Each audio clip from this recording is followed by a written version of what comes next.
Very good afternoon दोस्तों। आज एक बहुत इम्पॉर्टेंट टॉपिक है और वो उस टेस्ट का है जिसकी ज़रूरत सभी क्लिनिशियंस डॉक्टर्स को होती है। हम बात करते हैं HbA1c, जिसको ग्लाइकेटेड हीमोग्लोबिन या ग्लाइको हीमोग्लोबिन कहते हैं। पुराना इसका नाम AC1 था, A1c था इसका पुराना नाम। जब डायबिटीज़ इससे पहले जब टेस्ट नहीं था तो मोस्टली केसेस में फास्टिंग शुगर, रैंडम या PP शुगर या GTT टेस्ट करा करके इसका पता करते थे। लेकिन अगर हम इसके हिस्टोरिकल बैकग्राउंड पे देखें तो ये कब हुआ, किसने किया और ये टेस्ट एप्लीकेबल कब से हुआ और इसकी इम्पॉर्टेंस क्या है और इसके साइड इफ़ेक्ट, इसका डिसएडवांटेजेस क्या है। तो आज हम सबसे पहले इन्हीं टॉपिक्स पे डिस्कस करते हैं। मेरा नाम डॉक्टर आफ्ताब आलम है, मैं BUMS हमदर्द यूनिवर्सिटी से और इस वक्त मैं बांदा में प्रैक्टिस करता हूँ। तो चलिए हम हिस्टोरिकल बैकग्राउंड पे बात करते हैं इसकी कि HbA1c किन लोगों ने, किन साइंटिस्ट ने इसको डिस्कवर्ड किया था। तो सबसे पहला इसमें नाम आता है ह्यूसमैन एट अल का 1955 में। इन्होंने सबसे पहले इसको आइसोलेट किया। इसके बाद बुकचिन एंड गैलॉप 1968 में इन्होंने इसको कैरेक्टराइज किया। और सबसे पहले एलिवेटेड HbA1c जो सबसे पहले बताया गया वो था एक ईरानियन साइंटिस्ट थे, फिजिशियन, 1969 में रहबर एट अल ईरानियन साइंटिस्ट ने सबसे पहले इसको इम्प्लीमेंट कराया। इससे पहले इस टेस्ट का नाम A1c था। अब जब डायबिटीज़ डेवलप हुई, डायबिटीज़ के टेस्ट डेवलप हुए तो इसमें सबसे पहले 1940 में एंथोनी क्रीमाई ने सबसे पहले इसको डिस्कवर किया। अब ये इसका नाम क्या है, कैसे टेस्ट होता है और इसकी थोड़ी सी एक हम फिजियोलॉजी बताएंगे कि हायर शुगर लेवल पे ये कैसे वर्क करता है। जब बॉडी में शुगर का लेवल बढ़ता है तो सीधे सीधे ये हमारे हीमोग्लोबिन से अटैच हो जाता है। फॉर एग्ज़ाम्पल जैसे आप देखते होंगे कि कोई भी मेटेलिक ऑब्जेक्ट है लोहे का, उसमें अगर नमी पड़ती है बहुत दिन से तो उसके बाद उसमें रस्टिंग आ जाती है, जंग लगने लगती है, तो जंग पे जल्दी छूटती नहीं है। उसी तरह से हमारी जो RBC हैं जिनका काम होता है ऑक्सीजन को कैरी करना लंग्स में, जब हीमोग्लोबिन का लेवल बढ़ता है तो ये शुगर मॉलिक्यूल्स इस हीमोग्लोबिन मॉलिक्यूल से अटैच हो जाते हैं।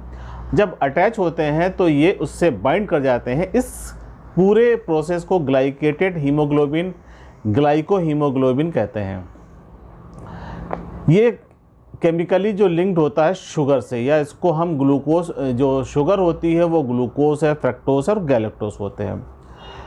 अब इसका जो लिंकेज है शुगर और हीमोग्लोबिन का, ये बताता है कि इसमें डायबिटीज़ या डायबिटीज़ के पेशेंट में शुगर का लेवल कितना बढ़ा हुआ है।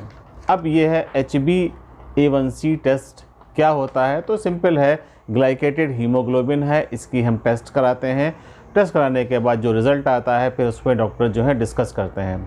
कब हम कराते हैं, पेशेंट अगर डायबिटिक है, इवन प्री डायबिटिक है, डायबिटिक है या कॉम्प्लिकेशन में आ रहा है तो हम इसका टेस्ट करा देते हैं। टेस्ट कराने में ये इसकी वैल्यू का हमें पता चल जाता है। तो नॉर्मली अगर हम इसको देते हैं तो इसकी वैल्यू 5.7 तक होना चाहिए एक नॉर्मल एडल्ट पर्सन में। हीमोग्लोबिन शुगर के साथ अटैच जब हो जाता है तो उस कंडीशन को हम ग्लाइकेटेड हीमोग्लोबिन या HbA1c कहते हैं। जिस तरह से अगर शुगर का लेवल कम होगा तो HbA1c की वैल्यू कम हो जाएगी, अगर शुगर का लेवल बढ़ा हुआ होगा तो HbA1c भी बढ़ा हुआ होगा। जिस डेली हमारे शुगर इसका अपडेट होता रहता है, कभी बढ़ती है, कभी घटती है, कभी स्टेबल हो जाती है, तो हम इसका टेस्ट कराते हैं। अच्छा, ये टेस्ट क्यों ज़रूरी है, इसको क्यों कराना चाहिए? इससे ये है कि जैसे शुगर हमारी डेली चेंज होती रहती है, डे बाय डे चेंज हो रही है, तो हम डे बाय डे का रिकॉर्ड नहीं कर सकते इसमें। दूसरा ये कि इसमें एक्सरसाइज अगर हम करेंगे तो एक्सरसाइज करने से शुगर के लेवल्स अप एंड डाउन होंगे। अगर हम डाइट को बढ़ा देंगे तो डाइट से शुगर के लेवल अप एंड डाउन हो जाते हैं। मेनली इसका ये है कि इसका यूज़ क्या है। तो सबसे इम्पॉर्टेंट यूज़ है for the diagnosis of diabetes mellitus, यानी शुगर की जांच को मापने के लिए इस टेस्ट की इम्पॉर्टेंस बहुत ज़रूरी है। दूसरा, ये शुगर की मॉनिटरिंग जब हम करते हैं तो उसके लिए भी ये टेस्ट बहुत ज़रूरी है। अब इसकी वैल्यू कितनी होना चाहिए HbA1c की? अगर हम नॉर्मली देखें तो 5.7 से कम होना चाहिए इसकी वैल्यू, और 5.4 जो है ऑप्टिमम है। 5.4 तक अगर कोई लेके आ रहा है अपनी रिपोर्ट को तो ये एक नॉन डायबिटिक केस में है। और अगर ये 5.7 से 6.4 तक आती है तो ये प्री डायबिटिक है, और इसको हम डाइट से, एक्सरसाइज से और काउंसलिंग के थ्रू इनको हम कंट्रोल कर सकते हैं। और अगर ये डायबिटिक रेंज में आ रही है, यानी कि 6.5 से बढ़ के आ रही है, तो ये डायबिटिक के केस को हम पॉजिटिव मान लेते हैं और यहीं से इसका हम ट्रीटमेंट चालू कर देते हैं। अब क्वेश्चन आता है कि हम 6.5 की वैल्यू को ही क्यों कंसीडर करते हैं? तो 6.5 जो साइंटिफिक पेपर्स हैं और जो रिसर्चेस हुई हैं कि जब इसकी वैल्यू 6.5 से बढ़ने लगती है तो ये कॉम्प्लिकेशन पैदा करने लगता है, यानी कि डायबिटिक पेशेंट के अंदर कॉम्प्लिकेशन शुरू हो जाती है। तो हमारे पास ये एक टारगेट वैल्यू है कि अगर हम इससे इस लेवल पे 6.5 पे या इससे जैसे ही बढ़ के आ रही है या इससे थोड़ी सी कम है तो कॉम्प्लिकेशन की जो फेज़ है वो 6.5 है। अगर इससे बढ़ के आएगी तो हम इमीडिएट पेशेंट का ट्रीटमेंट स्टार्ट कर सकते हैं, इसलिए इसकी इम्पॉर्टेंस है। अब ये क्वेश्चन आता है कि ये टेस्ट जो है 90 डेज़ की जो आपकी बैक वैल्यू देता है, जो अक्सर डॉक्टर को सुना होगा कि ये 90 दिन का पुराना रिकॉर्ड भी आपका बताता है, तो ये एवरेज शुगर बताता है। अब क्वेश्चन ये है कि ये 90 डेज़ ही क्यों लेते हैं हम? तो ये बहुत सिंपल सा क्लियर है कि जो आरबीसी का लाइफ स्पैन है वो 120 डेज़ है, मतलब 90 से 120 डेज़ है, डिफरेंट है इसमें। तो इसको हम एवरेज मान लेते हैं कि 90 डेज़। तो पर डे शुगर का लेवल चेंज है, पर डे आरबीसी का प्रोडक्शन है, तो इसलिए हम एक परफेक्ट टूल हमने जो बनाया वो 90 डेज़ का है। तो 90 डेज़ का जो प्रीवियस रिकॉर्ड है वो हमको एवरेज शुगर बता देगा, इसलिए इसको हम 90 डेज़ में करते हैं। दूसरा, जो 6.5 वैल्यू को हम कंसीडर करते हैं कि वो हमारा पीरियड होता है या वो रीडिंग होती है जिसमें कॉम्प्लिकेशन स्टार्ट हो रही है, और बेसिकली जो है रेटिनोपैथी या आँख के अंदर जो प्रॉब्लम डेवलप होती है डायबिटीज़ की, ये वो पार्ट होता है और वो मार्क आता है और इस पे फ़ौरन इमीडिएट एक्शन ले लेना चाहिए। लेकिन ये गोल्ड स्टैंडर्ड नहीं है कि बिल्कुल इस पे आप डिपेंडेंट हो जाए कि ये हमने करा लिया तो बिल्कुल परफेक्ट है, इसके बाद हमें किसी टेस्ट की ज़रूरत नहीं है, इसी को ही हम बिल्कुल गोल्ड स्टैंडर्ड मान लेंगे।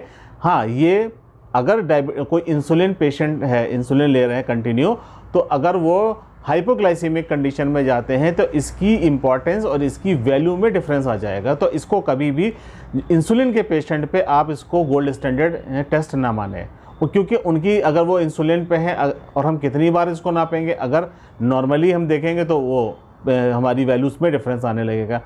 दूसरा, ये एजेड पेशेंट में, कोमॉर्बिड डिजीज़ में, किडनी डिजीज़ में इनकी वैल्यू डिफ़र करती है, तो यहाँ पे ये चीज़ नहीं है। लेकिन हाँ, इतना हम आपको अपनी जो हमारी नॉलेज है उसमें बता रहे हैं कि अगर वैल्यू किसी भी पेशेंट की 6.5 या 6.5 से ज़्यादा आ रही है तो थोड़ा सा अलर्ट रहें और इसमें कोशिश करें कि पेशेंट को आप जो है डायबिटिक मान करके और उसका ट्रीटमेंट स्टार्ट करते हैं। तो दोस्तों, आज का ये टॉपिक इतना ही है, और अगर आपको हमारे टॉपिक्स, हमारे लिटरेचर, हमारी जो बनाए हुए वीडियोज़ हैं अगर अच्छे लगते हैं तो प्लीज़ आप इसको जो है सब्सक्राइब कर दीजिए, शेयर कर दीजिए और अपने कमेंट ज़रूर हमें बताया करिए कि आप हमारे वीडियोज़ को पूरा देख करके हमें कमेंट कीजिए, क्वेश्चन कीजिए। हम पूरी कोशिश करेंगे कि हम आपको इसका जवाब दें। Thank you so much.